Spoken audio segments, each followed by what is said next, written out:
Hello, everyone, and welcome to NEXUS Esports Valorant Upper Bracket Finals. So right now, we are looking at a game that some of you may know of, some of you may not know and not updated, but will get you up to speed. So we've had a brutal matchup so far, 8 teams, double elimination format, and right now, the upper bracket finals. We are looking at TAF versus ONG, Takihen Friends versus Oyen Ganas. Now, these two teams have been going at it for quite a while, just getting it off against each other. But all in all, today we'll see their match. Now, joined with me today is my friend. My name is Amir Audi, and I will be doing the play-by-play for most of the time. And over here we have Saiful, the president of Griffin, but also casting for today's game. Now, we have a best of 3, and we can see that for now, the first map will be Ascent. Right, and then Lotus for the second game, and if we're lucky, we'll get into the third map, which is Haven. If we're lucky, huh? If we're lucky. We'll see. We'll see how it goes. So, anyways, right now, we are waiting on the teams. Will the games be starting? So for now, let's just review some of the games so far. Like I said, both teams are in the upper bracket finals. Both teams has never lost a match thus far, and whoever wins will proceed to the grand final, and whoever loses will go on to, as you can see down here, the next match will be against the current winners of the lower bracket, SLTX. Like, they've only lost once so far. And you can look at our Instagram page to look at the progress of the games. What is the Instagram page, by the way? The Instagram page is at UTP Griffin Esports. So be sure to check it out. Find it. I think we'll have the link down in the description as well. So be sure to visit. So you said that both of the teams were undefeated thus far? At the moment, yeah. At the moment. Wow, this is interesting. And undefeatable versus undefeatable. So basically, we'll be looking at an unstoppable force against an like immovable object. Yeah, we'll see who wins and who loses. Now, as we can see, we're looking at the first map. We're starting at the moment. Already looking at some very generic picks on the map Ascent. Now, the meta has generally changed, but especially with the introduction of like new maps like Sunset. Oh, and please whatnot. do explain, because I haven't played this game in a pretty long time. Yeah, so explain what the meta is right now. I mean, in general, like in Ascent, there's not much change because the map itself has never received any updates since its release. It's one of the more, I would say, concrete and solid maps in all of the games. So in general, we will be looking at some pretty standard picks. We see Sova and also Killjoy, both very solid agents on this map. Sova having a lot of lineups since the beginning of Valorant in the alpha release. Then we also have Killjoy, having a lot of influence on this map. But we will see how both team plays.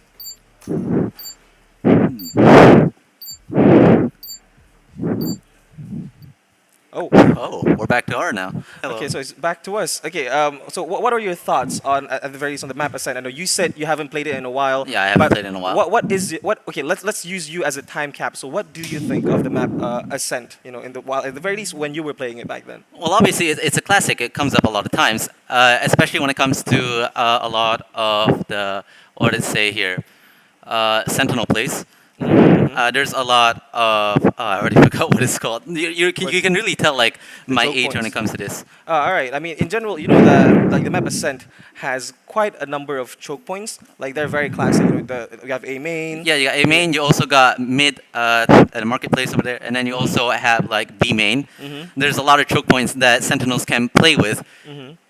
What else? And also a lot of places for walls. Like I'm a Sage main, so there's a bunch of walls that you can place down to basically take a hold of those choke points. Yeah, being one of the more older maps, we have like basically people have already explored a lot of possibilities. Even when like a year ago, people started using Grim walls and whatnot, and nowadays those walls are just like everywhere. Yeah, and now those are like the standard.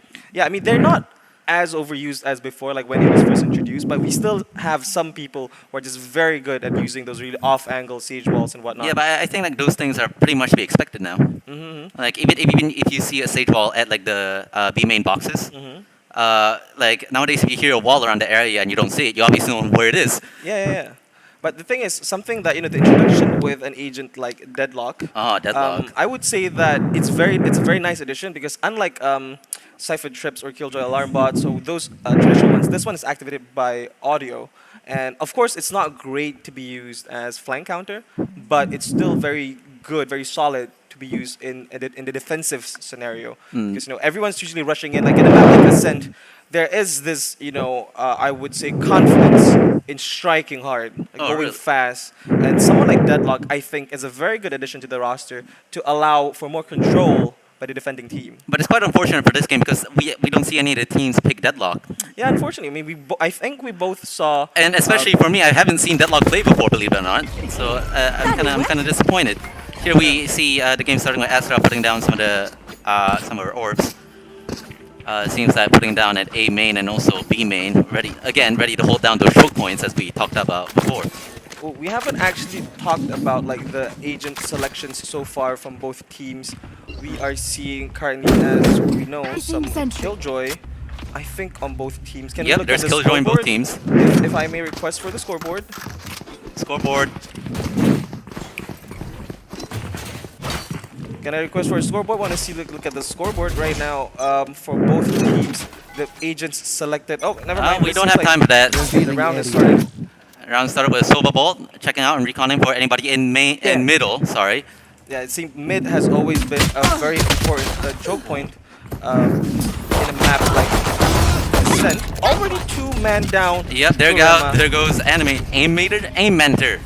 Aiminator. I can't say that name. Like it's going to be a mid to A, and the B players aren't really aware. Sovadart's already. It seems that the attacking team has already taken over A site. Looks like a very fast progression, and Reyna is actually hidden. Oh, misses some shot, both reloading, and Mir takes out Psycho. Thought she's down. Now I'm not him taking out Reyna, getting traded by Stupid Boy Femto coming in. Killing Yesu. GS Kurema killing down Femto. And that is it, defusing the spike. Jens taking out Sumpit Boy while his teammate going in for the defuse. That one quicker than I expected. And what happened that round? I would say it was a very nice and strategic approach-ish. I mean, it was pistol rounds, so it had to go a bit slow. Oh, let's look at the replay over here. I would say like it was a kind of a nice mid control, splitting up the defensive power to A and B side. Like they were quite isolated, not enough proper rotation, if I may. And once the defending team for A side was taken out, don't overthink it. They just had it free, just went in straight. Let's say the attacking team is going to try and contend for mid again, but it seems like they are not. They're going for a B push at the moment, with one Strangler coming in from A site. Going in with the Bucky play already quite early in the round. And I mean, the Bucky is a very powerful weapon. If you know how to use it. If you know how to use it. But I mean, like, these are the top contending teams for this tournament. So, I mean, if he's bringing it out, he must know how to use it. If he's using the Bucky, I'm guessing he's going to go for the more aggressive plays, either that or trying to play off the off angles. Right now, it's going like fairly slowly, trying to move very methodically, inch by inch, looking towards a play that they can do at B site. But Reyna got blocked off by the Astra smoke. It seems that the attacking team is trying to walk over through mid and going to switch to A site. Already, yes, you're taking out Imanator. Cover going out. There goes First Blood. The economy advantage. Spike down A. PUBG Psycho already getting A side control quite early into the round, planting the spike. Now on default. Oh, a little whiff. Kurema takes out one person. Another person getting taken out by the crossfire. Oh, here comes the Bucky. Let's see if he can get the shot. One shot down, two shots down. Oh my god, Bucky with a 3 kill. And that's what we mean by somebody who knows how to use the Bucky. Exactly. Those are some major kills we got there by our, let's see here, our OEM player, Kurema. Nice double kill there. Turret out. Seems that the attacking team is just laying around waiting for time. Waiting for the next round to start. Let's see what kind of plays they're going to do this time. Oh, they're going to go for the full push B site. Seems like so. going in to the next round, a B approach, kind of slow. Already seeing some vandals. ahead. Oh, it's in not this that slow. third It's round. faster than last time. That's for sure. And they're really going all out on B side. There's already a major fight going on. Now, the defending team from A side is rotating quickly over to B side, but they don't have time. The attacking team already has full control of B side. Now it's a completely take situation. Kevin already planting the spike, and now kind of in a gun disadvantage scenario. It's going to be difficult for them to retake. ONG will have to try hard to find some good positionings and some picks if they can. Okay, already Gesu picking off the Astra, so it's going to be a bit difficult for retake with no controllers in mind. Yeah, the defending team is going to really have a hard time over here. They already have a man disadvantage. Last player standing. Already another kill. And Mir going in hard, seeing one more, and the Sheriff is not enough to take him out. And now already 3-0 in favor of TAF. That was a really very difficult round for the defending team there, not only because most of the team on B side were already taken out in the first couple of seconds of the round, but also the slow rotations near the middle there. So not only the man disadvantage, but also the slow rotation. Placing swarm grenade. Going on to the next round. Already the setup.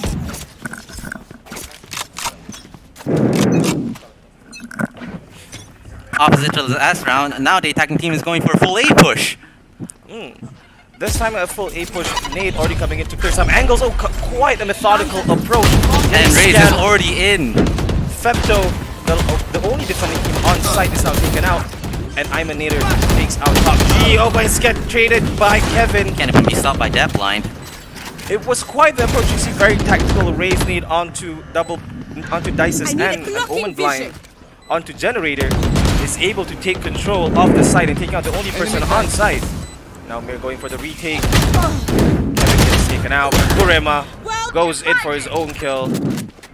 But Kurema got taken down by Gen Z. And Gen Z himself got taken down by Gesu. And Gesu himself got taken down by I'm Not Him. It's just like a one-on-one. It is very quick, very fast. Now, I think we would be taking a break for a bit, just a short break to fix some technical issues. As you might realize, Apologies. the scoreboard isn't quite there. So we will be pausing the game and having some fixes.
Alright, and we are back. So sorry for the very short technical break. Just fixing some little issues with the stream. But all is well. Now, we will be going back into the game. All is well. Now, we will be going back in. Now we can see the game. All is well. Going now, we will be now going back in. Now we can see the game. Right. Going now, we will be now going back in. Now we can see the game. Right. Going now, we will be now going back in. Now we can see the game. Right. Going now, we will be now going back in. Now we can see the game. Right. Going now, we will be now going back in. Now we can see the game. Right. Going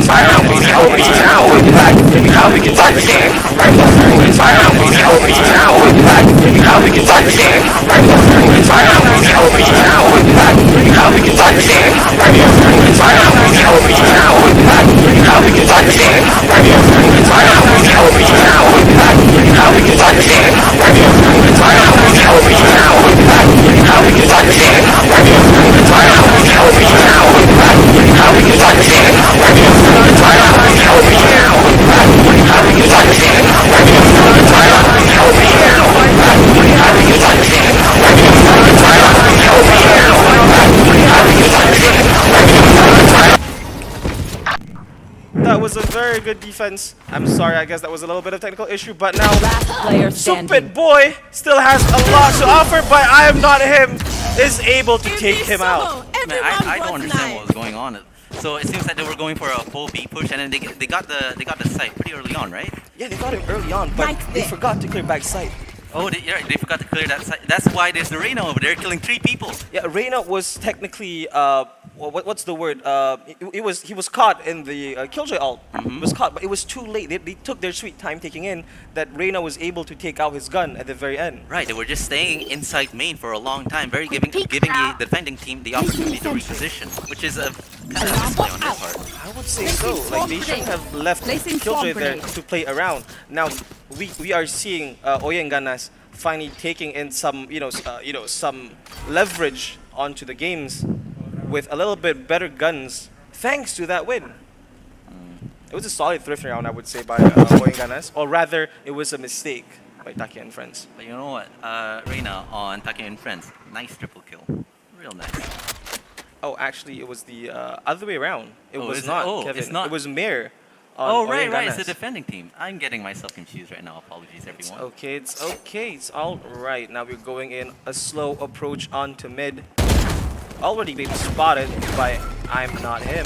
Got to tap obscuring vision. Begins. To slow down the approach. Covering it. Very Taking nice that back. smoke. The defending team they got pushed back from mid, and now the attacking team is already on site. Yo, Kevin finds one. Oh, finds the second. Oh, technically not. It was just the ult. Kevin had to pull back for a second there. Where's Mir? He's all the way to mid playing by himself. Turret out. Like coming in the flash out. And seeing Rima gets taken out. Kills by Kevin and Stupid Boy, now reducing the defending team's power in half. 2 versus 4. This is a precarious situation for the defending team. Already a man down. Or this is the same thing that happened last time. Are they gonna do something different? One enemy remaining. The crossfire Mir, last man alive, is whiffing his shot onto Kevin, and Kevin gets the first 4K of the game. I'm so like, Can I get it's this? like the same thing is happening over and over again. The attacking team just full push one site, and then they kill everybody on site, and then the defending team didn't have time to rotate, or pretty slow, got pushed back, and that's how Taki and Friends got to win multiple times at this point. And from my understanding in the approach of this round, we can actually see how the attacking team, in this case Taki and Friends, has a very nice strategy when it comes to approaching a site. Like you have the right man in the right position, using their utility to the fullest in terms of taking over a site. And it's just that Oye and Ganas doesn't have a proper response to those setup, if I may. And Kurema already finding his first kill onto Animator. Kurema flying in fast. Oh, gets taken out by Mir with the bucky again, but Kevin trades in, and the plant is coming in as usual. Psycho going fast, finds one. Going on to the very aggressive Omen approach, and gets taken out by Jens. Spike is already down in a 2v2 scenario, and unfortunately I think it was a mistake by Psycho, because now One enemy remaining. he actually gets a gun. Now Gen Z very low on HP, but does have the vandal in hand and fights 2 in 1, and Kevin Ara takes out Gen Z. I don't know what else to say over here. It's just history just keeps on repeating itself. Let's see the replay if we can see anything definitive. Got a kill by Psycho. That's the whole replay that we get. Right here. Now, in my opinion, it was Right kind of here. nice how they were methodically approaching. Mir was able to take out one person, but being the only person on site. The issue I would say right now is the positioning of the defenders. They are not positioning themselves well in order to encounter or deny a 5-man execute. I feel like the defending team should know by now that Oyan really likes to go like multiple players in. Oh, is it switched? Sorry, we didn't know that was switch. Oh, was it Take and Friends? Oh, right, Take and Friends. They really like to stack on one side. Initiated. I'm hoping that. Oh, I like what's happening here. It seems like they're using the Killjoy ult, but as bait, we can see that they're putting the Killjoy ult on B, and the rotation's coming up from the defenders going on to B side. Oh, but Dofty Psycho misses! Oh my god, he clears corners! And now Mir gets his second kill, is able to fall back comfortably, and the attacking side gets taken out by Kevin, but he does a lot of good jobs already. Now Kevin finds 2 kills. It's back to 3. And Kevin already getting his third kill. We're seeing some network errors, but it's fine now in a 2v3 scenario. Going in slow, I would say on the retake as they're going in methodically, making sure that every corner is cleared. 1 man alive against Sumpit. Against the Rays. I think it's Kurema and Kevin. 2 of the more powerful, I would say, more influential members of Taki and Friends. Using the blind play, wasting a lot of time. Jens going on to the 1v2. It's going to be very difficult. Oh, the double swing! But Kurema is just better getting the headshot onto Jens. Jens really tried hard there. I felt kind of bad for him. But what else can he do? He was stuck underneath. He was Oh, and then not only that, the fake Killjoy ult. That was an impressive move, ballsy move, if I had to say. The fake on one side and go to the other. Yeah, it was really smart of them to do that. I mean, like you said, it's a ballsy move. But it's an entire ult. Yeah, it's just one ult, I guess. Like if you look at Taki and Friends, they had, they also have the Omen ult ready for the time being, and the Killjoy ult, you can see on the defending side, everyone already moved ult onto B except for Mir. And I do agree that Psycho was just being a bit reckless, going fast, not clearing corners, and it did allow Mir to find 2 kills for himself. Yeah, Taki and Friends going real hard with psychological warfare. A lot of strategy. Jens with the wall bang. Oh my god, that was quite an impressive wall bang, very targeted. Taki and Friends deciding to go from the defending side onto site.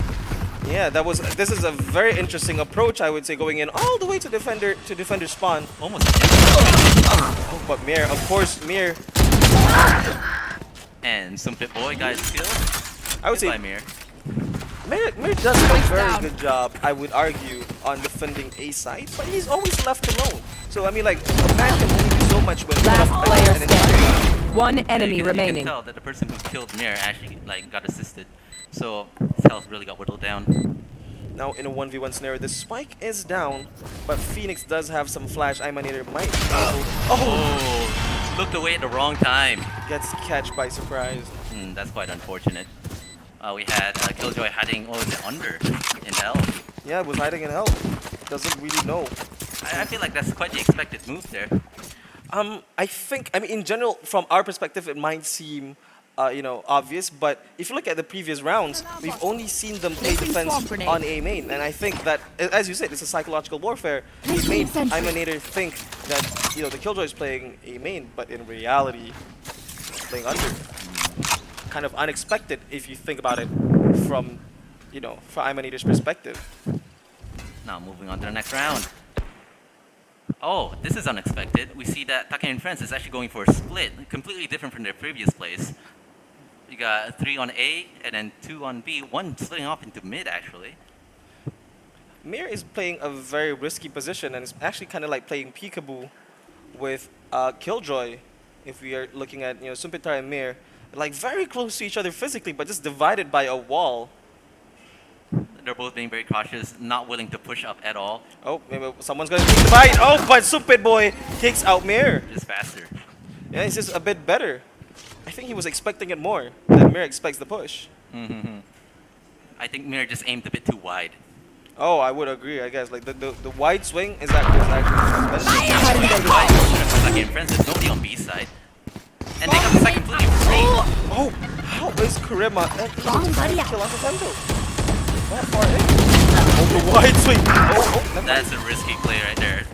Swing and immediately got shot down by 3 people. One enemy remaining. There. 30 seconds left. Spike planted. Multiple pushes onto spawn. Line coming in, and Gesu is able to pick off Jin's. I mean, it's a 1v4. What can he do? They know exactly where he is. He's gonna die. No helping there.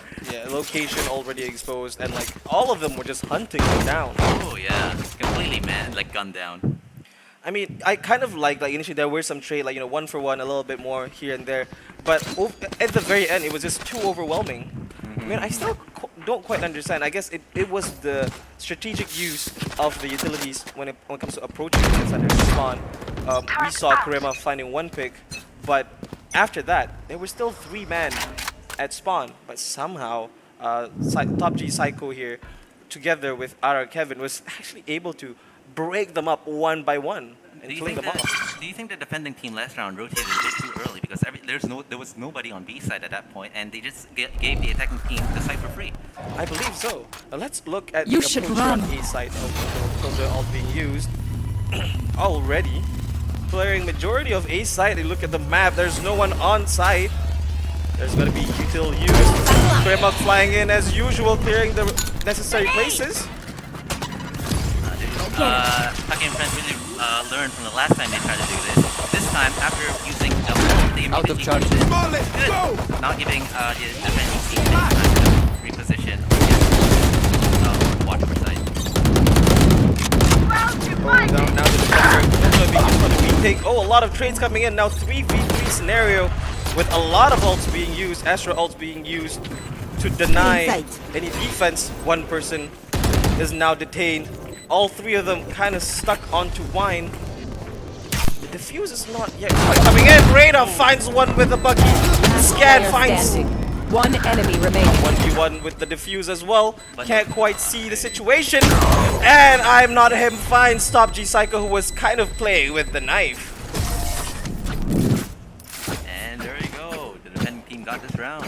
Yeah, for the third Last time. round in the half.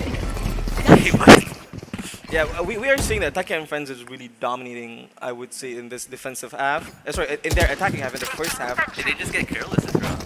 Like, they were all bunched up into Wine, right? I believe so. I mean, I think it was just that the defenders were being quite desperate. They threw in a lot of ults. That was the Asher ult, there was the Killjoy ult, as well as, I mean, previously they used the Phoenix ult. They're trying so hard to try and win a couple more rounds. And they needed to win, honestly. Yeah, they really need the win. I mean, we really have to see how they take this approach. I mean, if they lose this, you know, who knows? Maybe the 9-3 curse might, you know, come into action. But if not, you know, even if they have like 8-4, it's still quite difficult for them to make a comeback. Yeah, let's just hope they can keep this up. You're seeing that the defender side, the defending team is kind of like invested on A side as usual. Krema finds Mir, the lone defender of A side, and again they get A side for free. Spike planted. And now in the fight, Krema pushing up fast, sees a barrel but gets blinded and still takes out. Oh my god! How is that possible? But Imanator is trying his best. The lone wolf at the moment, last man alive in this half. But Top G Psycho overwhelms him and takes him out with a headshot. What can you do at that point? Switching sides. Oh, now we're switching sides. Step pause. And finally going into the second half with 9-3 on the scoreboard in favor of Taki and Friends. I really appreciate, you know, throughout the entire round, Imanator is a very good Phoenix player. You know, nowadays, you know how, I mean, before this, there's a talk about how, you know, Phoenix is an outdated agent. You know, you can just, you know, find someone else to replace him, someone else that can do his exact job but better and stuff like that. But if you look at him, if used correctly, the pop flash from Phoenix is quite a powerful weapon. Please explain to me a new player. Like, what are the advantages like that of Phoenix? Who is the person? Imanator. Imanator. Like, what are the techniques that he used to make Phoenix so strong in this moment? Well, he really utilizes you know, smokes as well as tight corners in order to flash. Because I mean, Phoenix flash is quite fast. It's a very nice pop flash, but when paired together with the ability to use it at the right corners, it just becomes more instant and becomes very difficult to dodge. Understand? And I think we've seen him utilize this multiple times already, and allows him to get kills that is otherwise a bit difficult to use. So basically, Amanender is being a smart player and using other people's util for his advantage. It seems that we have a timeout here for a bit. It seems that some people are having internet issues, which I'm guessing all of you can understand that. All right. Now going on to the next round. The first round of the game where the sides are switched. Right. So for now, it seems like we're gonna have a little pause before going to the second half, and we'll take a short break. So for now, it's also just going to Asar. So we'll just take a little fiver, and we'll be back with you again later. Stay See you tuned. again.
All right, we are back in this very, very short break, and we will go straight into the rounds because unfortunately the round has actually already started. I didn't even have enough time to like close my Blocking eyes and vision. take a nap. Yeah, 30 seconds already in, and the first kill started, and a very fast execute on the A site. Wait, Oyen already got A side. Oh, looks like it, but More like Shensu, defending a bit. a little bit fighting, but the spike is being planted. They're in a very good position. Oh, tries to reload, but gets taken by Last surprise. player Big boy gets standing. 2 kill for himself now in a 1v2 situation. See if some people can get another one. Big boy going in. Femto alone tries to use his util, but Gesu is able to take him out by surprise. Plays around it. And then not only by the Soba Ball, but also by You failed. other player. I already forgot the name. Sumpit Boy was Oh, the Sumpit Boy. Sumpit Boy. Yeah, from Taki and Friends. Nowhere to escape. Oh yeah, Femto was just like in a tight corner and he can't really do anything. Let's look at the replay. Oh, this is not the replay. This is us. This is us. I mean, we look pretty. Yeah, we look pretty good. All right, we can see. Oh wait, we're. Oh, No, this this is already the next round? this is not the replay. Yeah, Okay. Whoa. I'm getting overwhelmed here. yeah, it's alright. It's alright. Never mind. Now I think I am with you. We I don't know how are to say strong. this. I think ONG is trying to take a slightly different approach when it comes to the attack. It's less, I would say, strategic. Oh, Krima going in fast alone. He takes up one, but Arakev takes the trade. Finds 2 as a matter of fact.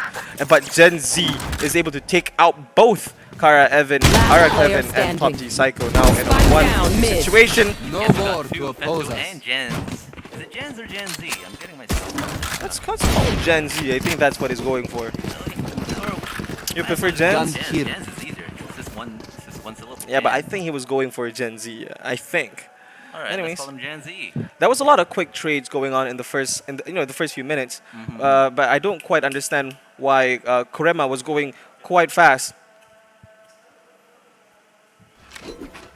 On to mid. It was a very risky move. Like there were 4 people up the main, and he doesn't know that.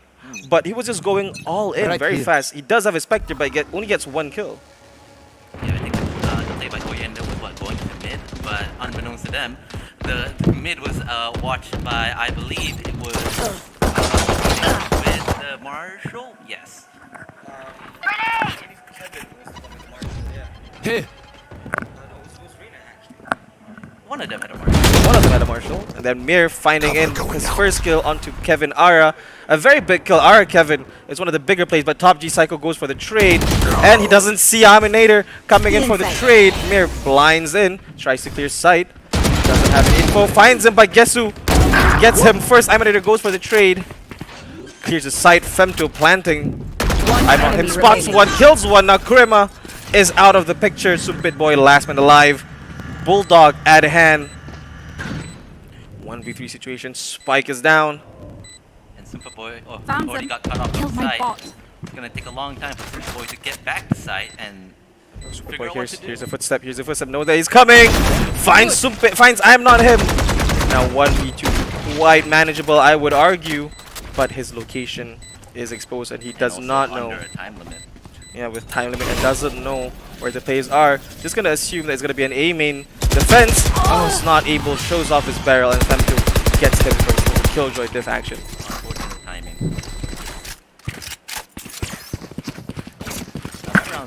That round went pretty slow compared to the other ones. Let's see the replay. Now this round, I would say, was pretty hectic because Really? I thought everyone it was. went pretty slow compared to the others. I would say position-wise because they were all around the map. There were some people on mid, some people on A main.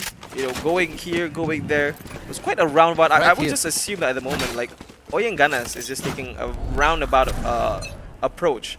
I don't quite see a strategy in their approach. Unlike, or at the very least, it's not as good as Taki and friends. Perhaps that not have any strategy.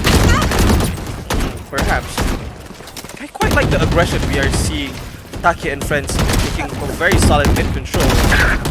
But I'm not him and I'm a nader able to get some kills for himself. Kurima gets one trade but now backs off. Mid was a highly contested area just for a second, but it seems that everybody, both including the defending team and the attacking team, had to rethink their strategy. Maybe going to mid is not the best play right now. Oh, Gen Z Grenade. gets taken by surprise. Kurima fights 2 kills for himself, 29 HP left, but in a 3v2 situation. Astra is also quite low. Spike is not planted, and they still have control of A site. Kurima gets some information. Strikes to Satchel. Going already deep on the A site. Turret being used to deny any push. One enemy remaining. Kurima finds a 4K. Will this Spike be an ace? down A. Oh no, unfortunately 30 Kurima seconds gets left. taken out, and I'm not him with 5 HP left in a 1v2 situation. Drone coming in. If he gets scanned, that's the end. And that's it. Sumpit Boy takes out I'm not him. I'm not him with low on health, and he was fighting against two Match players. point. Like, there's only one way I think it can go. Although I feel like if he was in a better position rather than being out more in the open, like it might have gone better for him. I believe there was not a lot of cover that he was using. Now 4-12 already at match point. Taki and friends showing a lot of dominance in the in this match on Ascent. You're going with the judge. Let's see this. He showed good prowess with the shotgun, so who knows, maybe that's what they need. They do have 3 ults online, might be able to use it, but Kurima a 3K with the ult. Now coming in backed up by Top. Psycho finds his first kill, last man Spike alive. down mid. Will Mir be able to keep the dream alive? Gets a gun for himself, uses everything in his arsenal, but Top G Psycho ends it. What a round! That ult by the Rays was insane. A triple kill. Now that's using the ult at the right time, at the right place. Exactly. Oh my god, that was amazing. Quite an impressive round, I would argue, by Kurima. You know, I think it was kind of nice for him because, you know, they know they're already leading quite far and just taking a nice, sweet risk into, you know, the ult and ending it with quite the style. Like it wasn't a small risk either. It was a pretty big risk because like you don't know if like most of the team is gonna be there, right? Yeah, and he was going in alone mostly, I would say. He was full sending it. Yeah, I mean there was some utility backing him up, and like the only person that was kind of close to him to trade was his Top G Psycho. But like he was going all in. Actually finds 3 people. Yeah, only 2 people were able to escape. I mean, he gets taken out after, but like he was using a shotgun, so I think he was just going for that raised shotgun play. But at the very least, even though he died, he already did his job. No, he won. He won. He Yeah, won. style points, definitely style points. Yeah. Was it Kurima? Kurima, yeah, Kurima with the raise. Listen to me. Listen to me. You better clip that. You better clip that. Yeah, you better clip that. Send better it to clip us. that. We'll maybe put it on the Griffin Instagram page. Yeah. Do we have highlights? Perhaps. We'll see. maybe we'll invest into that in the future. I know Kurima a little bit in his play style. He does prefer to play aggressive, and it seems like in this team composition, the aggression was used quite well. Like it I was think utilized aggressive is properly. an understatement. Yeah. All right, so that is it for the first match. Now we have Take and Friends leading Oyanganas 1-0. We will be going on to the second map, Lotus. So, pretty obvious if Take and Friends win this one, they proceed on to the grand finals, while Oyanganas might have to drop down and face SLTX after this. So, we will be with you guys in a short break. We'll see you guys again in 10 minutes. 10 minutes it is then. All right. Bye. See you.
Hello, everyone. Welcome back to the stream.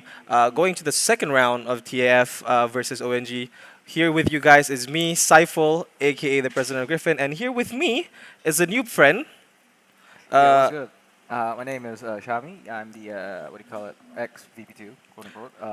You guys can call me Fred. Call me. You know, I'll be here to replace Amir Audi. All right. So for this game, Frazzle will be with me, and we will be looking onto the game. Now we will now be looking at the next match of ONG versus TAF. Currently, if I'm not missing, we're looking at the new map, a relatively new map, Lotus. Yeah, I see. I think we're playing with the what do you call it? TF is actually playing as defenders this time around again. Okay. Instead of playing, actually starting up as attackers like the previous time. I believe Taki and friends going defenders and Oyen Ganas going onto the attackers. Now, All right. Unfortunately, we're still going to be a bit delayed as Yes, one of us has a toilet break from the I think attacker side, so we'll be playing soon. Shortly. let's talk. Do you want to talk about like what happened in the previous round or like? Yeah, I think it's a good thing we should talk about that. I think they were very aggressive, especially Take's team, like very aggressive early on. I think that's the reason why they sort of easily won rounds because they were the ones that always took the initiative rather than waiting for them to actually push out. Because I think that the ONG team, I think they weren't really prepared for us to actually, for Take and friends to actually be very aggressive, and therefore I think that's why they lost all the rounds. Another thing that I also picked up is that mainly most of the Take's team's attack were actually A-oriented, and then I felt that ONG could have counteracted that by actually like sort of adding more people to A, but I felt that they thought maybe perhaps they were going to try and change the players up. Yeah. So that's why they still kept like having 2 or 3 at B, but as a result of that, TF actually just was like, okay, you know what? Might as well we just rush through. And They just kept taking A. Yeah, they were heavily defending B side for some weird reason. But another thing that I noticed, this is something, before this I've been helping with the Griffin Valorant team, like coaching them a little bit.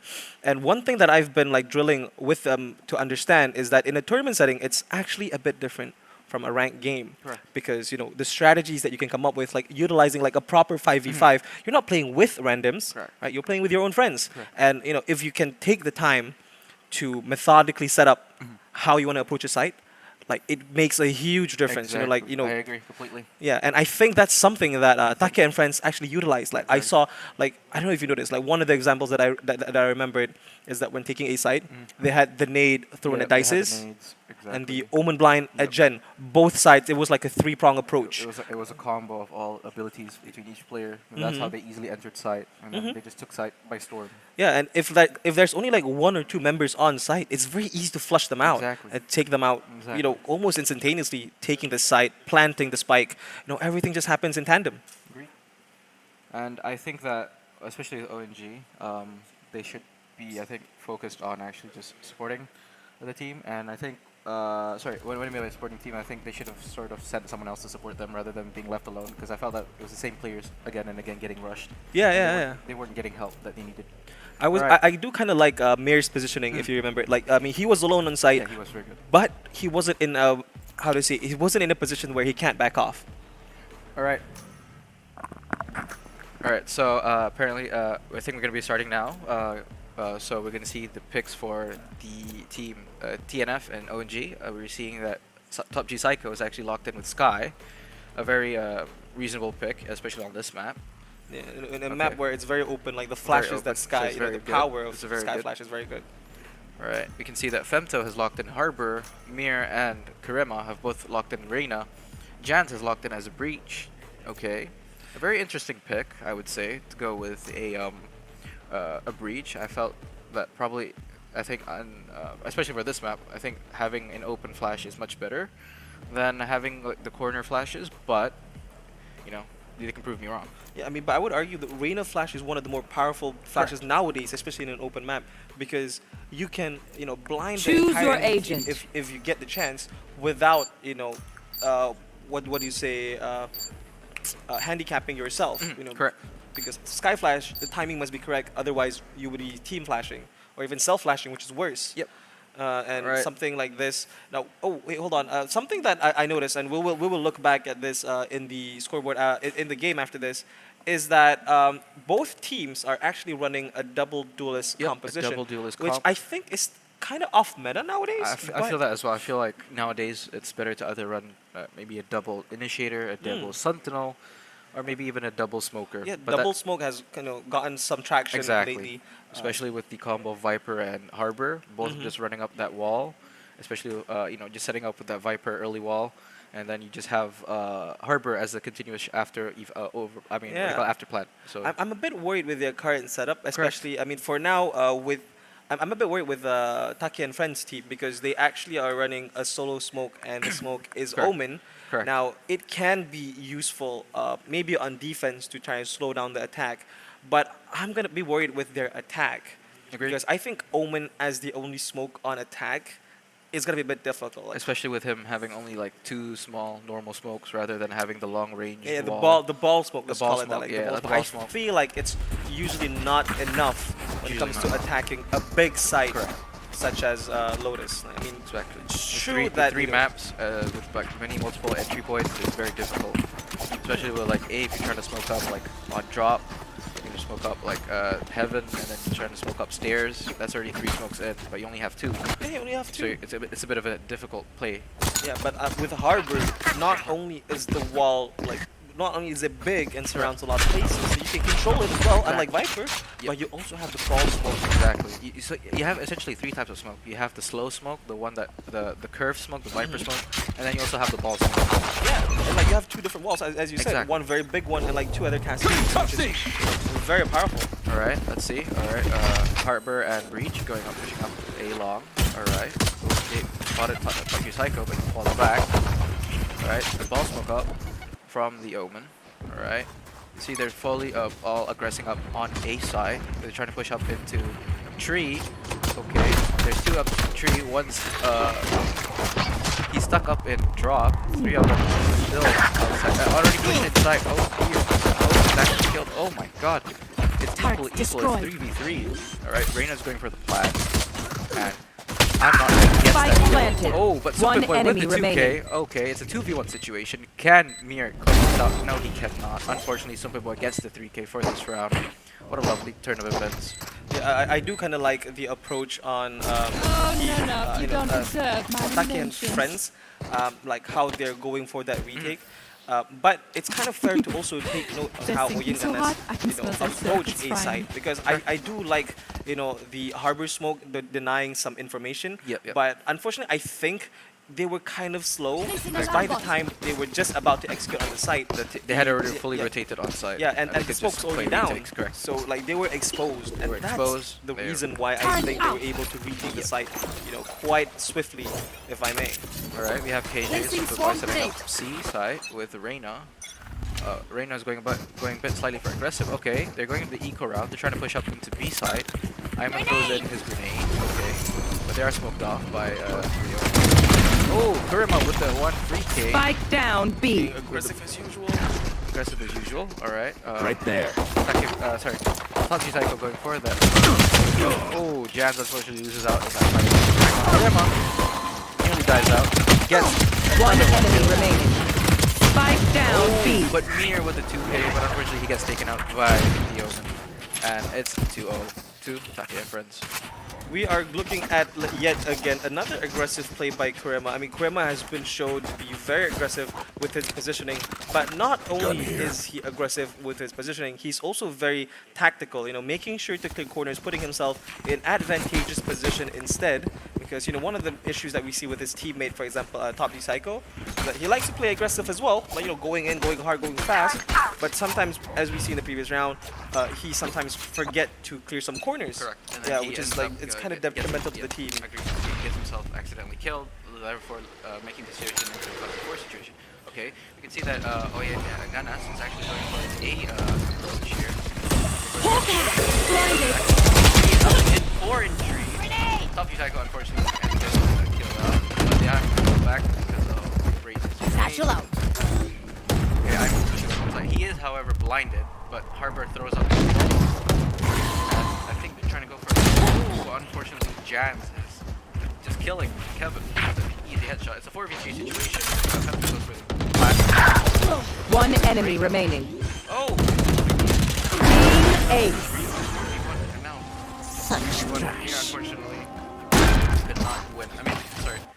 Taki and friends could not clutch back. Alright, so as you can see, previously, the what do you call it? Taki and friends were trying to go for that retake play. It was doing well, and then unfortunately when they went back in, sort of I think Oil and Gas had the upper thing due to the smoke, had the upper hand due to the ball smoke. You're mine right now. Not oil and gas. It's Oil and gas. Yeah, I you said oil and gas. Alright, we're going for an A play right now. It seems like they're going to be like doing something similar for this round as well, with an A approach. This time again going for the 3 execute. They're kind of slowed down by the Omen Smoke. As I said, the Omen Smoke will be useful on defense, and you know, for now he'll have some value. I'm only concerned with how they're gonna be attacking at some point.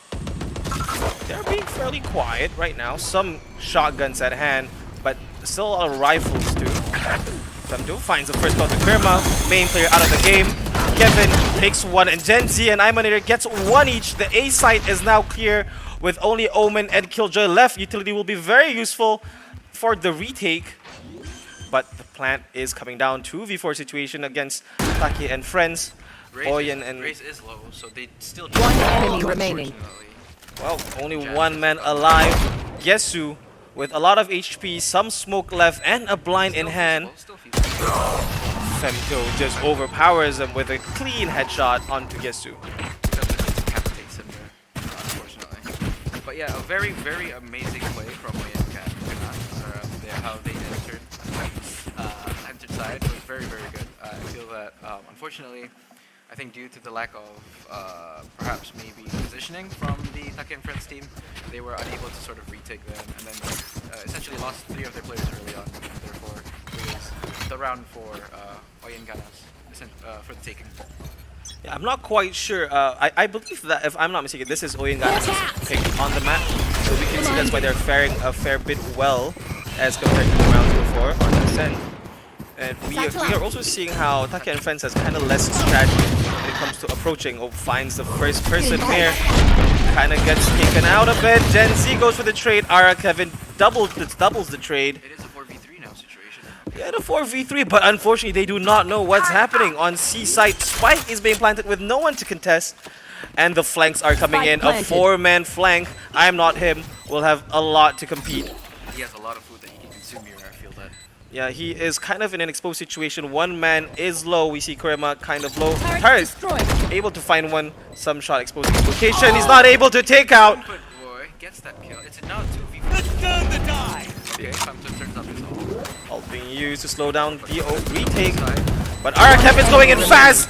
Last man alive. Tries to go for the defuse. There's no more ult to deny, and Imanator gets taken out by Sumpit Boy with an impressive play with the retake. A lot thrifty. You know, especially coming down from like a unequal round, they just pushed in, aggressed in, and they won the round. It was a very similar approach that we saw on the Ascent game, but it was conducted, or it was executed by Taki and friends, but this time we are seeing something similar, but being done by Oyenganas, and which is why, if I'm not mistaken, this is the map pick by Oyenganas, so they must have some tricks up their sleeve, and this is one of them. Agree. Completely agree. Alright, I think Oyenganas is going for another A. Probably they're actually slowly trying to push it. I think they haven't showed presence yet, but the presence of Breach's stun, so I think they're trying to rotate from Taki and friends. Very similar approach we are seeing currently with the Harbor smoke, but they will have to be a bit faster if they want to learn from their previous mistake. Mir currently hiding in the smoke, trying to catch one off guard. No bullets in hand. Still a 5v5. Oh, PUBG Cycle gets that kill. Without the killjoy at hand. Oh, Ara Kevin with the ult takes out Gen Z, and Sumpin Boy as well finds Imanator. Oh, the trade. Mir gets another kill. It's now a 2v2 situation.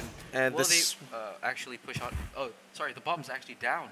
yeah, the spike is currently kind of hidden in tree, but I don't think Taki and friends knows. Yeah, so they're just playing defensive and going for One enemy remaining. Tree by Kurema goes for the flank, finds one. Now the one man alive. Mir, the lone Reyna, going in for the hunt, trying to ensure that his team 30 seconds left. still in this round. Finds one 1v1 Reyna v Reyna. Let us see who is the better Reyna. Spike being faked. Kurema goes in trying to find where Mir is, and the fight. They're nothing. Unfortunately, Kurema could not close that out for him. That was quite nice. Mir, I think with that 3k, but in a 1v2 clutch situation, what do you think? What was the key factor here that caused them, that allowed Mir to win? It was mainly due to the last part where the KJ wasn't actually like watching, like, you know, trying to watch the other side. She was just focused on that one area, and therefore Mir was able to slip in and get that kill easily. Yeah, he was in a vulnerable position. There. Yeah, he wasn't really coming forward. If she tried to play from like a drop position, she would have been much safer. And they had a harder time for Mir to actually try and aggress and get that. Yeah, it was caught by surprise. That was a mistake, I would argue, by Sumpit Boy, which cost them the round. Correct, unfortunately. Going to round 7 now, 3v3 even up, and Oyenganas actually showing some presence in this game. Taki and friends will have to do a lot of adjusting and adapting in order to try and at least have more dominance, but at this point Oyenganas is at the very least in some level of control. 5 men now trying to execute C site with only one person defending, with just a couple few ready for the rotate. Harbor wall coming up with the Killjoy ulti. Kurema will have to do something phenomenal in order to deny anything. He is quite deep with a shotgun at hand. Will he be able to fight? He can't do it. The timing. Femto takes him out. There. Good. The spike is down. Currently going in for the retake. They do have a lot of util. 2 ults have been used up. Last player Oh my standing. god, the cleanup. The cleanup is coming in. The last man alive. Shotgun gets some damage. Ara Kevin gets taken out by the enemy Raze Imanator. An amazing entry by Oyenganas right there. I think that they just Taki and friends were a bit too slow on the retake, and especially I felt that perhaps maybe due to their lack of like full armor. I think that's why they were easily a bit taken out faster. Yeah, but we saw that there were a couple of shotguns which indicates that Taki and friends were kind of low in economy, and it was taken advantage of by Oyenganas. Why was it that Oyenganas was able to go so fast in? I felt that because due to the ulti from KJ, they were able to secure a lot more area, and then that actually helped them progress further. I think it was also kind of like the half and half approach by Kurema. He wasn't really going all in. Like he put himself in a vulnerable position, but he did not, go all in and basically cost himself. He got that opportunity. He could have gotten the Harbor. If he moved a bit further, if he just ran there, he got that headshot. Yeah, and then he gets a kill for himself. Off your feet! Push, okay. And a lot of concentration on going in fast. Imanator somehow survives getting flashed, but gets taken out now by Sumpit Boy. Very good on the defense. Ara Kevin with the op. One Not enemy able to, remaining. never mind. Sumpit Boy gets the kill. Gets a kill on. But Toppy Psycho cleans it out. And a lovely 3K for Mr. I'm Not Him. And now we are seeing Take and friends, holding on to, Don't you know, even start some that level of shit, mate. control, not being able to fully dominate Oyenganas as before. But we are seeing, some Make level sure of to control. follow Like my I said, path they're here. not The like latest Take right and friends to the are not enemy. just giving up the map, even though Oyenganas I think had some level of control. Now something that I think we can learn from this is how Take and friends are actually playing defense. So unlike the previous round where Oyenganas is just letting the site get taken, have only one person.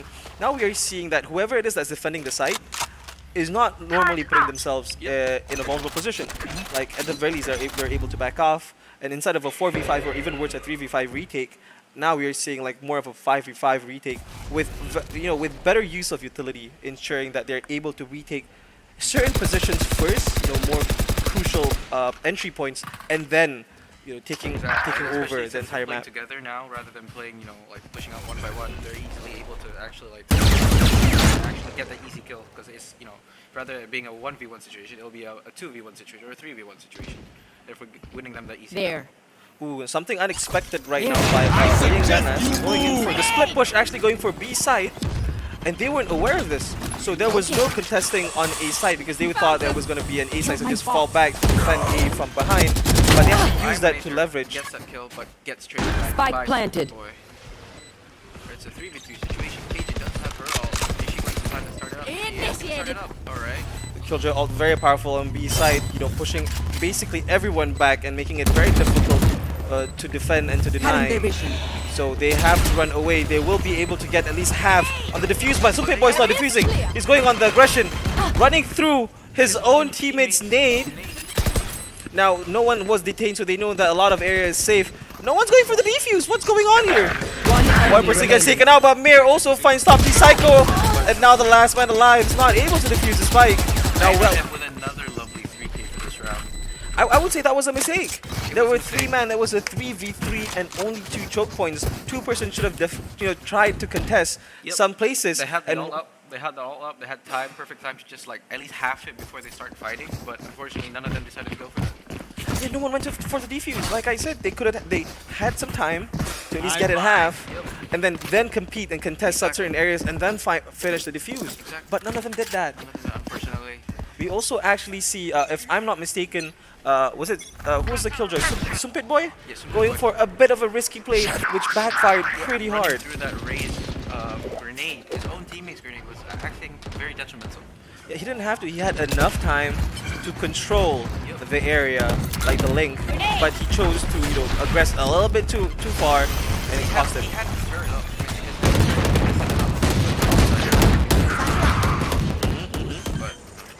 Alright, going into I'm the not this round.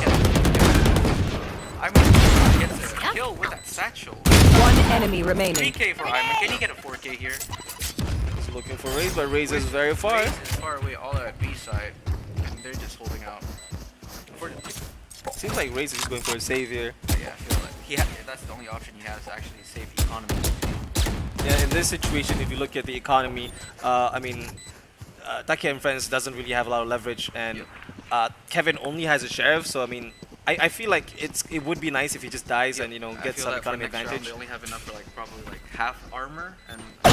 Loosen up. Oh, Kevin finds one, but that's all that he finds. Cleans him up. He was playing very tactical and even waiting for them to address, Your and then the mind very is picks just one as off. I dangerous think, as your it wasn't that big of a kill because it was just one, but I think it's enough. There. Just enough to actually At least reset shift the balance of the economy a little bit. Ooh, I'm a Nader finds 3 kills for himself. lovely. Take gets one as we One tap. can see. They talk about his one tap. Yeah, they talk about the one taps. Very nice share of kills. Alright, so we can see that they're going for full armor, weapon vandals and phantoms, and we can see that Sky and KJ are actually holding up A. I think that's a very good positioning play, and then they're just leaving Omen to play B. I think they're also having that Raze just like B as a rotator, and Reyna's just holding up C. It is a bit very risky. If he tries to peek out now, he will be actually like bombarded by 4. And just as I said, he has been bombarded by the enemy team, by Oyenganas, and they have a free site just for them. Yeah, the overpowering strength of a 1v4 situation, you would always get taken out. Spike planted. Harbor. Flooding. So he's just holding upside.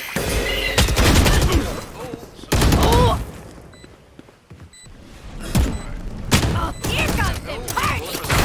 One enemy remaining. 3K again. Okay, take a break, guys. Killing it. I mean, Imaniter is one of the top fraggers at Last the moment round for before the Oyenganas. I switch. mean, he does a lot before this, and he's doing a lot now as well.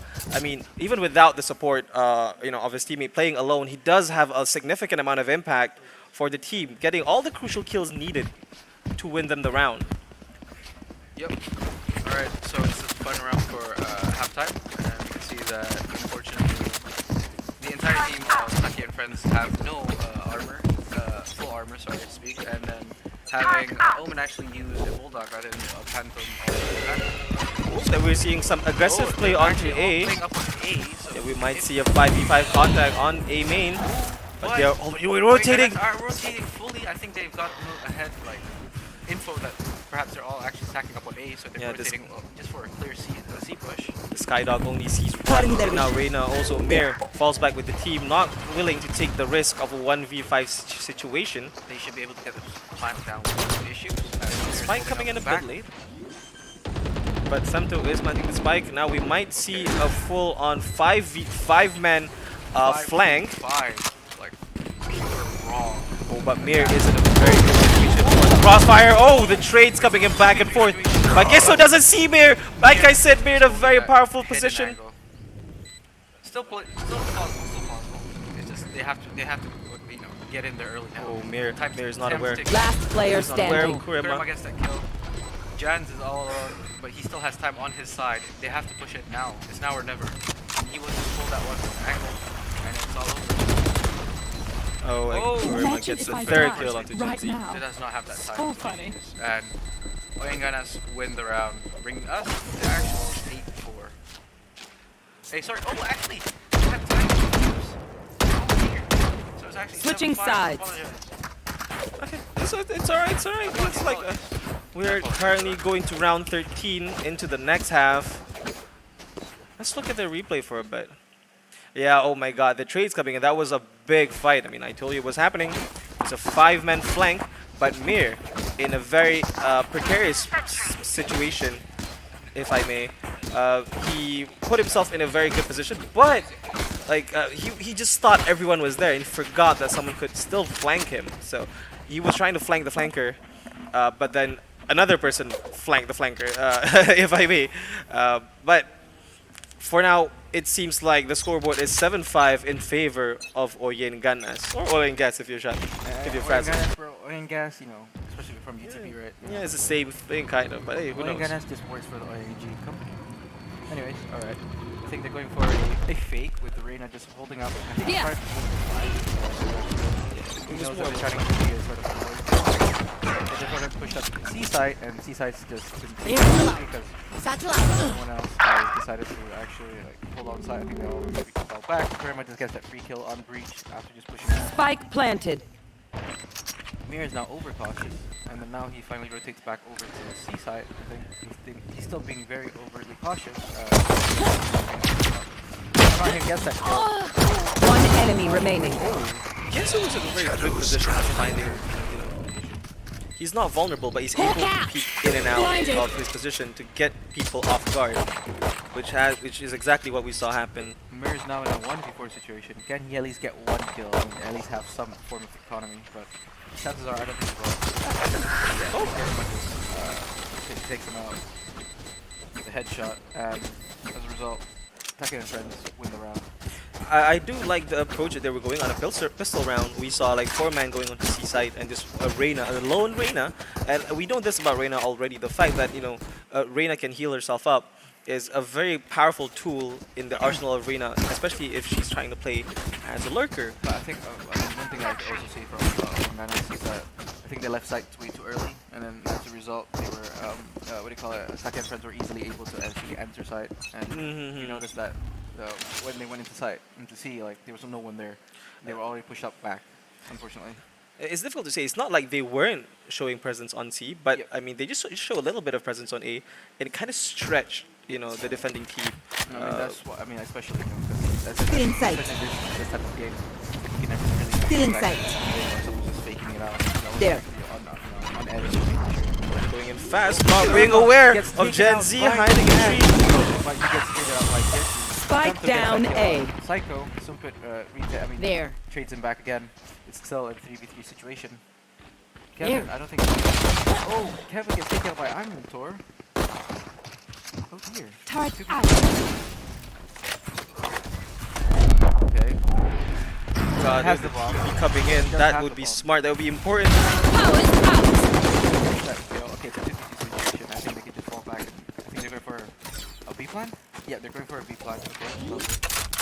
Okay. A Placing lot of swamp grenade. utility already being used by Sumpit Boy, and they do have an advantage here. Spike planted, and they're not aware of the situation. Yep. But they do have picked up weapons, especially coming from them being on weak around, so they still have the possibility of winning. Alright, information. Alright, information has been already taken after killing that turret. Sumpit Boy is still holding that angle. I don't think he's waiting for them to peek out just now. Last player standing. One One enemy plus remaining. I guess he just has to hold the angle, wait for them to push, and he gets that 3 kill, that kill on I'm Not Him, leaving him with 3k for this round. I mean, Sumpit Boy did a good job at trying to deny, because not only that he was able to distract both the enemies, but he was able to get one low and allow the other one to be to be killed. Yep. So he did his job. He did job.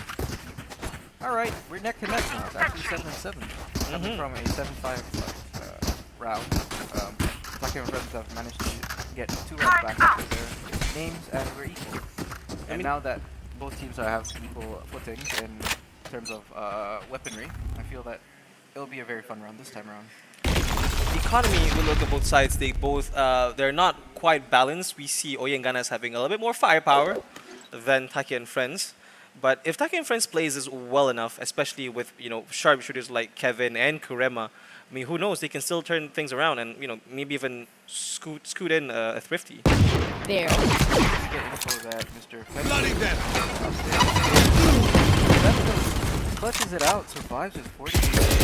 Jansen takes out Kurema. And it's unfortunately technically a 4-5 situation, but this could be turned around. Just one shot on that harbor, and it's an equal game. Yeah, with 40 HP left, Harbor is easy pickings, but he still has the gun, and I mean, Oyengana still has the offensive power. Taki and friends will just have to try and slowly, get some picks here and there, Bomb just coming to back. lower down the firepower that Oyengana has, the dominance, the clutch onto the map areas. I mean, if Taki and friends is able to get some map control, whichever side of the map, then they 30 might be seconds able left. to, potentially sneak in a win. They can't quite do that currently, as we can see that every map does have a guardian, Oh, okay. if I may. Taki and friends are actually trying to Current pick up. division.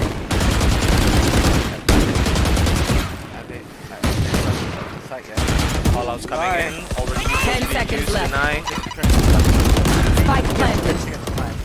But I'm on sword just Last player I'm standing. not gonna get that kill on this. Kevin gets one. Satchel out.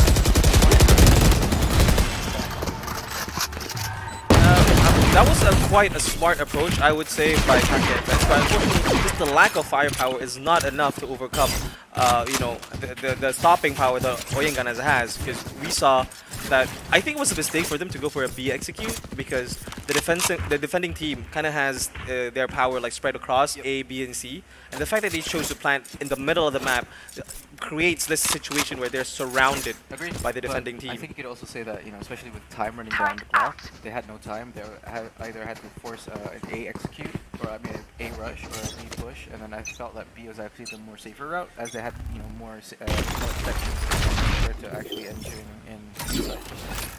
I see what you mean. Now we have both teams actually equalize.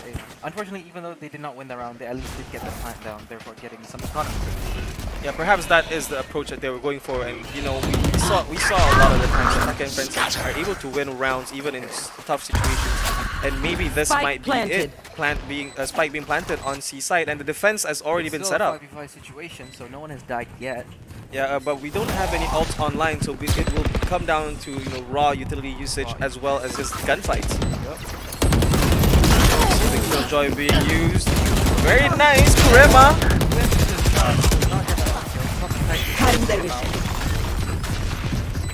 No, Mir didn't see him being from Psycho. DK! Oh, what an amazing play for him. Waiting to push on the side, not making any sort of I'm no noise, doctor, and gets that but I free can kill patch a on bullet console. hole or two. I Let me know just if talked you need about healing. Takia and friends are able to get themselves out of tough situation, especially when it comes to, you know, basically they have this nice strategy around like multiple rounds. They don't make plans just for one round. You know, the save round that they did like 2 rounds ago, you know, allowed them to have the situation to have, you know, better guns, better equipments, and then they're able, because they know in some sense that Oyenganas doesn't have a strong defensive setup unless they make some wrong calls. Yep. And they utilize that and just basically made a fast execution on C side and basically dominated that whole round. Alright, it seems that they're trying to go for a B/C split from the Taka and Friend team, but they're slowly gravitating back towards the C side. I think they're trying to go for a C execution. Graze is unfortunately the only person holding it there. If he does try at least get at least 2 kills here, he'll be able to get his ult and sort of survive. But with a I've pistol, got your trail. I don't think he has time to get I mean, at the moment, all they have to do is kind of avoid close contact with Ivan. Begins. Kirby takes his ult off. Very aggressive. Cannot get the PK. Kevin still from him. Ooh, 2 kills with the Sheriff. Mirror. Feeling safe. He countered that ult. He has 3 weapons to pick up. Will he's trying to, I think, try to push up, but I think the best play here would be to try to take the weapon and save, because I don't think they have info on where the enemy is. I mean, it is a 2v2 situation, and if they play this right, I mean, they might not need to save. It is 2v2. It's going to be a bit difficult. They do not have a smoke at hand. Oh, already get some information with some shots being fired. One enemy And remaining. Gen Jan Z gets a kill, able to but get he has one. no time. Last The player Omen standing. play. The Omen plays there, and Gesu goes for the clutch in a 1v2 situation. A lot of amazing things. Beautiful. That was brilliant by Gesu. We saw him teleport away, and I mean, if this is a normal fight, you know, some people might catch on and, you know, be able to switch their focus. But the fact that it was an intense 2v2, like shots were getting fired here and there, that little teleport, the small things, you know, allowed him to put himself in a better position to be able to actually clutch up the round. I think if you notice as well, from both teams now, each at 3 players with 2K, so they were very, very aggressive that round. Unfortunately, Kurema unfortunately gets that 2K, but then misses out on that kill on Mir, therefore allowing them to push in and get that, get traded out by Mir, therefore sort of negating his Feeling safe. attack. I would agree. I mean, Oyenganas right now will really have to step it up because they were kind of in the lead before, but now actually losing the lead to Taka and Friends. And if they want to go on to map 3 to have any potential to win, you know, to proceed onto the grand finals, they will have to step it up a bit. You should run. Is all pushing up onto the side, onto the C side. C side, I think there's taking. Still a 5v5 situation. Harper does have his ult, so they still can play retake. And obviously, Mir has his ult, so he can also be very aggressive. Iman Thor does not even notice. Kurema's on. Oh, Kurema gets that free kill on that. But he gets killed out by Imanation. Oh, Raze does take his ult out. He gets picked off. Picked up by Kevin. He gets deleted. Kevin replies with an ult of his own. Finds Mir across the smoke. Went live, our Kevin. With that 3K, that amazing, beautiful one tap on that Raze during his mid ult. Yeah, that was a phenomenal performance by Kevin. Not only did he deny the enemy from using their Raze ult, but also, you know, ramping up his own, charging up his own ult and using it and actually finding Mir across the Omen smoke. Yep. Kevin gets his own kill with his own ult. Yeah, that was a very nice and sweet short 3 kill by Kevin. Right, with 3 more rounds to go for Taka and Friends. Can they clutch this out? Will we go to overtime? Let's see. You know, Oyenganas, like I said, I mean, I would argue, like I said, they technically have the better utility, in my opinion. In my opinion, Yeah, they especially with them have. having 4 ults up already. Yeah, I mean, like Breach's flash is very strong on a map like Lotus, but somehow I feel like they're not utilizing it good enough. They're not using it a lot. I think they're rarely using it, and at times when they're using it, it's when most of the teams are dead. So he's forced to be in a solo position. Maybe it's because of a clash of utility. 'Cause, like having Harbor that covers a lot of area, and then trying to flash up makes it a bit difficult. Psycho. Oh, but the whiff! Satchel out.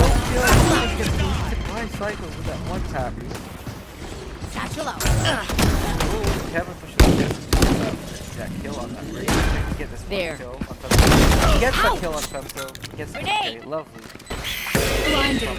One enemy remaining. Does get that kill. 5v1 situation. Can mirror. Comes 1v5 back, but I situation. don't think it's feasible. It's plausible this time around. I think Well, the best chance he has is just to save. Yeah, I mean, Mir should save. But one thing that, like, you know, while we were talking about this, you know, we saw just now something that's common. I mean, we talked about it before. Oh, never mind. Let's talk about this first. Oh my God. Taken out the fight. Unfortunately, losing the weapon for his team. Therefore, Let's talk about the Skydog just now. I mean, same player, same problem. We saw top 2 Psycho actually not clearing the corners enough. Luckily for them, though, Gen Z whiffed. Gen Z had the worst with I'm gonna be honest that I ever saw, especially with 2 players free for the taking. None of them were even looking his way. Yeah, I mean, like, you know, if Gen Z I think took the time to aim, he could have gotten a monumental. I think he felt pressured. I achievement. think honestly, I think that he felt pressured. He was ready to like choose who to go, and therefore he sort of fluttered between the sky and the rays, therefore getting none of them. Yeah, I think like he heard the footsteps and also heard the Sky Dog, so that put some pressure on him, and it caused him to choke a bit. Yep, he definitely felt a bit worried. Okay, it's a 11-8 game. Mir running up with the Sheriff, holding up on stairs, Cutting their vision. flashing out against. Oh, Kiram against that one tap. Blinded and tagged. Cutting their vision. Gets that kill back from Mir. Getting There. himself back. Oh, the execution on C-side, the spike is already in, but they are not aware, as Krema is doing a very good job at distracting. And Krema was feeling very safe because his spike was up, but Ibanator sneaks in from the back, actually gets him shot. Now they have some guns. You know, something that we didn't talk about is that Oyen Ganas currently is at an economical disadvantage, not really having great guns. So that one kill is enough to at least boost it up a bit. You know, adding some chance for them to be able to retake. But Gesu, the good spot, kind of stunned and is not able to execute onto the kills. And now they have 2 guns in mind. Killjoy util already used. Top G trying to flash, trying to push them onto deny. They cannot deny the defuse. They can't see it. They can't see it. And there it is. Oh my God, the defuse comes in. What an upset! I think it's because of the position where they planted. He had enough space to hide behind that wall. And as a result, they were easily able to win that clutch, save that round for the team. They couldn't see him. It was just like a little bit by the corner. Like, oh my God, we see it because of the X-ray, but oh my God, that was a very nice defuse, a little ninja defuse, if I may. No one noticed it. It was a clutch or be killed situation right there. Yeah, and it was like he invested it like all in, Yep. and it paid off. He risked it for the biscuit. Risk it for the biscuit. Oh, sorry, Kevin's back. Sorry. He disconnected and reconnected. Okay, he's back. Fortunately, I don't think he had any weapons to buy, even though he had money. Oh no, he did. Okay. It's okay. Starting the round off, 11-9 in favor of Takia and friends. We tend to see that, you know, Takia and friends tend to favor one side over the other. We saw that on Ascent. They preferred to go A, and on this side, map, they like to go C, but I don't know. I think they're trying to go for an A push now. Having Raze and KJ up forward, but they're just waiting for the cavalry to come in with them. the defense is, I would argue, like nicely spread. Like they are like just letting go of B, and I think it's a fine approach on a three-sided map. Their best option here is just to get in and then fall back. The hunt begins. Seek them out. Double ult coming out from Sky and They're trying to finish this off quick. They know there's no one on site because there's no. Jans gets that kill. Wow, what happened there, Omen? I think he may have been blinded. That's why he Spike planted. Just taken out. Oh, Kurema gets that. going aggressive. C1. Trades him back out. Or with the trade. They doesn't have her ult up, so they have to either push back now, try to survive the tree, survive an aiming, but they have to push it now. Satchel out. Satchel out. Time's coming. Out of charges. You have the control, trying to My ult. Here utility being used. Ult. They just need to ult. One Sees him, enemy finds remaining. one, and gets for the 4K! The 4K by Imanator! He does get that 4K. Keeping his team alive again for another round. Bringing Yeah. us back to 11-10.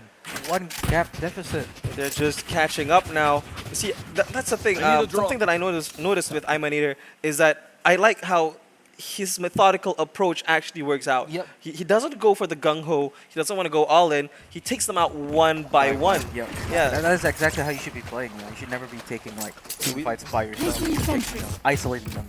Take them one by one solo kills. And then it just racks up and then you just get those easy kills in the end. Yeah, we should be taking notes right now. Alright. The economy has now, they're already caught up. It's equal now. They're Yeah, actually back on equal footing now. So No need for any thrifties. yeah, They no need can for fight them head on. Yeah, no need for half armors. They're actually able to sort of fight together. Taka and friends Full Yutos as are well. falling back after taking the orb from B site. I think they're trying to go for a C site push. As you can see, as we said earlier, they do favor that one site over the others. But I would say I think Oyenganas is Oyenganas ready has, for that. Yeah, I think they're ready for that, especially having a 3-man setup up on B side. On C side, sorry. My KJ does get ultimate is her ready. orb, and now she has her ult, so they can still try and go for an aggressive push right now. However, I think they're trying to go play it down on time. I do like that they're kind of stacking Killjoy and Raze onto the same site because if they try to execute that, they have a lot of utilities to be Yep, they used have a to lot of- deny the yep. push. Some mollies, some nades, some Roomba bot. And there we see the bot coming in, not But really spotting not anyone getting yet. any info, so they may be. Yep. See, KJ has now been pushed out to the other side, to B side. Now, I think yep, 30 seconds on the clock. Oh, gets a kill. 30 seconds left. Whoever gets a kill. Sorry, I'm not him getting a kill. Kevin, 20 seconds, trades back out, gets a kill. Alright, they got in C side. Just it's a 4v3 situation. Two of them have ult. KJ does still have her ult. Reyna does actually ult Placing now. swarm grenade. You should run. Ooh, KJ does activate her ult. Mirror. One enemy remaining. Oh, Top G Psycho with that 3K. I love it. Oh, a bit of toxicity. I like this. That was nice. That was Match nice. Like point. the quick flicks by Top G Psycho. I mean, we know that he's aggressive, and I think with that level of aggression, he's just adapted to be able to flick very fast. As we can see here, nice clean headshots on the replay by Top G Psycho. I guess at the very least, even though he was a bit lacking in the facet of like clearing corners, but his flicks are just on point. I guess that's just what you get when you play fast a lot of the time. Able to react just in time for all the kills that you need, especially if they're in your zone. You know, like the crosshair very close by, not that far. Doesn't have to flick that much, Doesn't have but to it's click just that much. All you have accurate. to do is just aim, click, and you're done. Just click that head. Alright, one more round for Taka and friends. Can they clutch this out and win and then get into the grand finals? Yeah. Let's see this round. Oh, a great trade from Kurema. Gets that kill on Femto, but gets traded up by Jan Z. Mirror is holding up. Gets that kill. Oh, but he does get traded up by Psycho again. Psycho does have his ult up. Will he activate it before planting? He doesn't, but he goes for the fire. Placing swarm Find it grenade. up C. It's still I've got your trail. Okay, he does activate his ult now. Oyenganas has now. Omen has actually CC'd all the way back. Oh, he denied the he canceled the ult because he would. Satchel out. It's a 2v2 situation. Last player standing. Oh, One enemy They remaining. do clutch this back out. It's still not dead. The game's not dead. It's not It's over still yet, alive. so- Yeah, Oyenganas is trying to keep the dream alive. Trying to keep the dream alive. They're trying to bring this back to one-on-one aggregate. But they still have to win this next round. However, the economy looking a bit rough. You can see that Femto's going for a Bulldog play.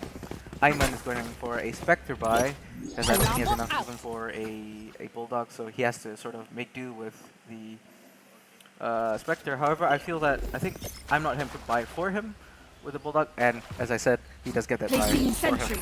All right. So you can see, in Oyenganas- terms of weaponry, Saki and friends still do have the upper hand, Yeah. but anything can happen. anything can happen. I mean, util-wise, you see that Taki and Friends also has a Raze ult online, so if they're going fast, they might be able to do it. There's no one actually defending C-side. All here. You see a little all. Maybe not, but you get Seaside just for free. So this is not really, all or nothing. Yep. And oh my god, the 4-man flank coming in. Gets picked off by Mir. Gets that kill. They still have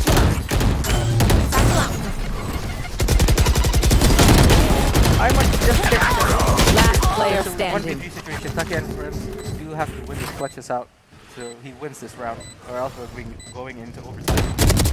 Taki and Friends. Top G Psycho does get that kill. He gets the flash. He gets another kill. Oh my god! Top G Cycle! Clutches it for the team! Clutch. And Taki and Friends have won. Don't And now even are pushed try. up into Just the leave grand me finals. Clutch Salah.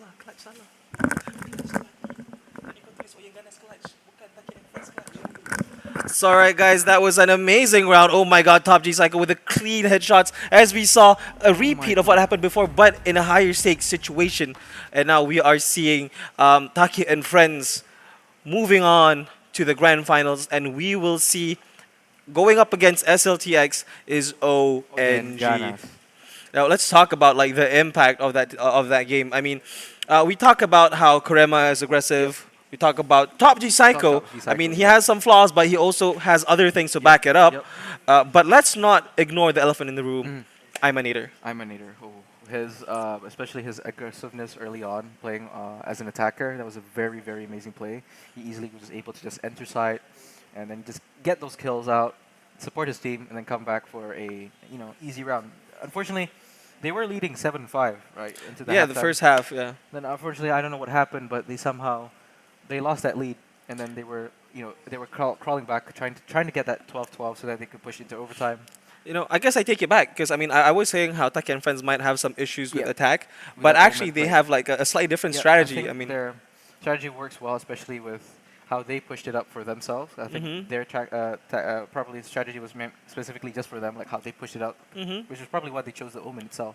Exactly. Maybe that's why they chose C. Exactly. Yeah. Because C was probably an easy entry for Omen, especially having only 2 choke points, which is C main and also Waterfall. So I think that was the best position. Sorry, not C main, CT. CT, yeah, CT and Waterfall. That's the only thing that they need to smoke. So I think that's probably the reason why they were able to actually sort of push into C Yeah. very easily consistently every round. Yeah, they have Raze Util to try clear some corners, Yep. some Sky Flashes to Yep. make things easier, and that's how they overwhelm. I mean, They if you also- look at it, half of the time when they're trying to execute C, there wasn't even anyone there. Exactly. Usually, because I felt that the enemy team, Oyenganas' defense on C were oftentimes just out-rotating, over-rotating way too early, way too quickly, therefore leaving side just for them up for grabs. And as a result, even especially like the last round, they just left C open. C was just left open. They just full rotated from A all the way to C. I think that, especially since they should have known that the tactics that Taki and Friends would usually have, which is just rushing C. They should have had like that 4-man stack up on C rather to try and negate that, because if in the result that they do push A, at least C is still safer. Because playing on A is, in my opinion, compared to C, is a lot harder as an attacker, whereas because you have a lot of choke points. Yeah. You have heaven, you have drop, then you have stairs. You have 3 positions to actually push in, especially with an Omen. Yeah. So I felt that if they took that into consideration, they should have been able to sort of at least just have a 4-man on C, or have 3 people, but that third person, like for example, we saw during the games, oftentimes before when they were delayed, like that delayed push onto C side, KJ was or like over time like pushing or like trying to rotate or B side.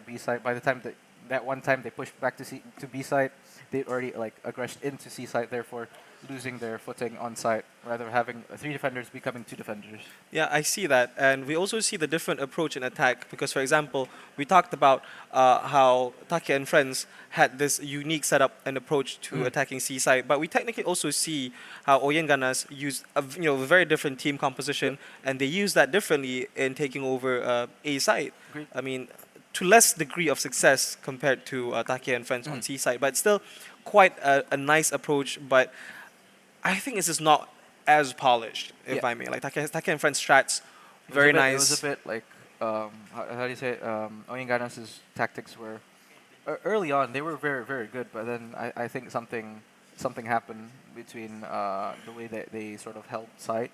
It was a bit of a risky play. Oftentimes, especially like with that last round, it was again very risky. They decided to force stack A when they know that they had more consistent like losses on the C side. So They should have adjusted yeah, they should have accordingly. adjusted accordingly. I mean, they did a bit. Like they let go of B more often Yeah. closer to the Correct. end because they wanted to focus the defending power onto C side. On A and C.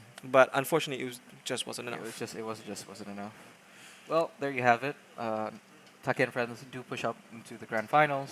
Unfortunately, Oyanganas is It's going on to the lower bracket lower finals. bracket finals against SLTX. SLTX. Yeah, I'm not sure if how SLTX plays, so we will have to see. we will have to see as because well. I think that the only reason why Oyanganas kind of lost is because of the difference in strategy. But maybe it would be best if Oyanganas would take some notes on like what we've analyzed in their gameplay.